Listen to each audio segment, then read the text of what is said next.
నెల్లూరు జిల్లాలో మైనర్ బాలిక మృతి సమాజాన్ని కలిచివేసిందని ఆవేదన వ్యక్తం చేశారు మాజీ మంత్రి కాకాని గోవర్ధన్. పోక్సో చట్టంపై తనకు అవగాహన ఉందని, బాధిత కుటుంబాన్ని పరామర్శించిన అనంతరం ఎక్కడా బాధితురాలు పేరు గాని తల్లిదండ్రుల పేరు గాని చెప్పలేదన్నారు. అయినా తనపై అక్రమంగా కేసు బనాయించి 14న విచారణకు రావాలని నోటీసులు ఇచ్చారన్నారు.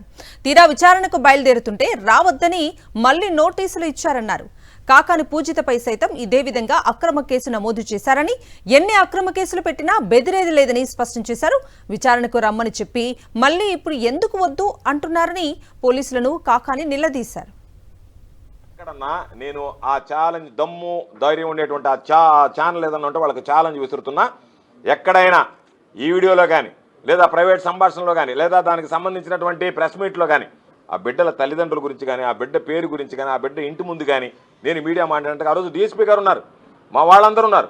మేము ఒక పక్క బయట మీడియాతో మాట్లాడుతుంటే ఆ తెలుగుదేశం పార్టీకి సంబంధించినటువంటి వాళ్ళు హల్చల్ చేస్తే మా వాళ్ళే అక్కడ చెప్పారు. తర్వాత ఇదిగో ఈ వ్యక్తి బయటకు వచ్చి అక్కడెట్ట మీడియాతో మాట్లాడతారని చెప్పి అంటే పోలీస్ సమక్షంలోనే మా మీద ఏదో చేయాలి అనేటువంటి ఆలోచన చేశారు. కాకపోతే జనం ఎక్కువ మంది ఉన్నారు కాబట్టి వాళ్ళు ఏమి చేయలేక చేష్టలుడికి వెళ్ళిపోయారు. లేకపోతే పోలీసులు దగ్గరుండి ఈ విధంగా ఏదైతే అంబటి రాంబాబు గారు, జోగి రమేష్ మీద దగ్గరుండి దాడులు చేయించారు, అదేవిధంగా ఆ రోజు మా మీద కూడా దగ్గరుండి దాడులు చేయించేవాళ్ళు.